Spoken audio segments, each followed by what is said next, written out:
കേരളത്തിലെ നിയമസഭാ തിരഞ്ഞെടുപ്പിന്റെ തീയതി പ്രഖ്യാപിച്ചെങ്കിലും ഗൾഫിൽ ഇത്തവണ വലിയ ആവേശം പ്രകടമല്ല. പശ്ചിമേഷ്യയിലെ യുദ്ധ ആശങ്കകൾ മൂലം പ്രവാസികൾക്ക് ഏപ്രിൽ 9 മുൻപ് കേരളത്തിലെത്തി വോട്ട് ചെയ്ത് മടങ്ങാനാകുമോ എന്ന ആശങ്കയാണ് പ്രധാന കാരണം. അതേസമയം അനുമതി ലഭിച്ചാൽ വിവിധ ഗൾഫ് നഗരങ്ങളിൽ നിന്നും ചാർട്ടേഡ് വോട്ട് വിമാനം വരെ ഒരുക്കാനാകുമോ എന്ന ആലോചനയിലാണ് സംഘടനകൾ. ഞങ്ങളുടെ മിഡിൽ ഈസ്റ്റ് പ്രതിനിധി എൽവിസ് ചുമാർ തയ്യാറാക്കിയ പ്രത്യേക ഇലക്ഷൻ റിപ്പോർട്ടിലേക്ക്. കേരളത്തിലെ തെരഞ്ഞെടുപ്പിനെ മാസങ്ങൾക്ക് മുമ്പേ ഗൾഫിലെ പ്രവാസികൾ മനസ്സുകൊണ്ട് ഒരുങ്ങിക്കഴിഞ്ഞിരുന്നു. എന്നാൽ അപ്രതീക്ഷിതമായി സംഭവിച്ച സംഘർഷ സാഹചര്യങ്ങളും വിമാനയാത്രാ തടസ്സങ്ങളും പ്രവാസികൾക്ക് ഇരുട്ടടിയായി. ഇത്തവണ വോട്ടേഴ്സ് ലിസ്റ്റിൽ പേര് ചേർത്താൻ ഉണ്ടായ SIR ഉൾപ്പെടെയുള്ള വിവാദങ്ങൾ മൂലം പ്രവാസ ലോകത്ത് തെരഞ്ഞെടുപ്പ് ഒരുക്കം വലിയ ചലനം ഉണ്ടാക്കിയിരുന്നു. ഇതോടെ പ്രവാസികളും കുടുംബങ്ങളും ബന്ധുക്കളും എല്ലാം കൂട്ടത്തോടെ കൂടുതൽ പേരെ വോട്ടേഴ്സ് പട്ടികയിൽ ഉൾപ്പെടുത്തി വലിയ അധ്വാനം നടത്തിയിരുന്നു. മാത്രമല്ല, പേരുകൾ വെട്ടിപ്പോകുമോ എന്ന ആശങ്കയും ഇതിനെതിരെ പോരാടാൻ ഗൾഫ് മലയാളികൾക്ക് കൂടുതൽ കരുത്ത് പകർന്നിരുന്നു. നമ്മളെ എല്ലാ പ്രവാസികളെയും വോട്ട് ഉണ്ട് എന്ന് ഞങ്ങൾ ഉറപ്പുവരുത്തി. ഇല്ലാത്ത ആളുകളെ വോട്ടുകൾ ഞങ്ങൾ ചേർത്തി. പിന്നെ കഴിഞ്ഞ പ്രാവശ്യം പാർലമെൻറ്റ് ഇലക്ഷൻ ഞങ്ങൾ ഗ്രൂപ്പ് ടിക്കറ്റ് എടുത്തുകൊണ്ട് പരമാവധി ആളുകളെ ഞങ്ങൾ നാട്ടിൽ പറഞ്ഞേക്കാൻ കഴിഞ്ഞിട്ടുണ്ട്. ഈ പ്രാവശ്യം ഞങ്ങൾ ജില്ലാ തലങ്ങളിൽ നാഷണൽ തലങ്ങളിൽ കൺവെൻഷൻ നടത്തും.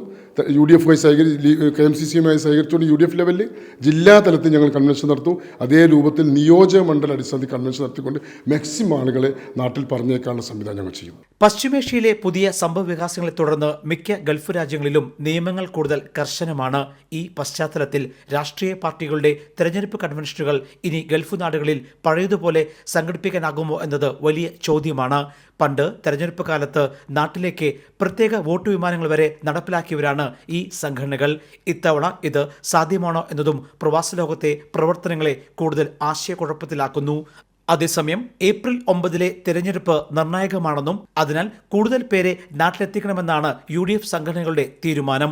മലബാർ മേഖലയിൽ ഇത്തരത്തിൽ പ്രവാസി വോട്ടുകൾക്ക് വലിയ സ്വാധീനം ചെലുത്താനാകുമെന്നാണ് പുതിയ കണക്കുകൾ സൂചിപ്പിക്കുന്നത്.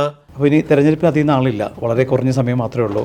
ഏതൊക്കെ രീതിയിലാണ് UDFനെ ശക്തിപ്പെടുത്താൻ KMCCയുടെ ഒരുക്കങ്ങൾ എന്തൊക്കെയാണ് ബഹറിലെന്ന് പറയാമോ?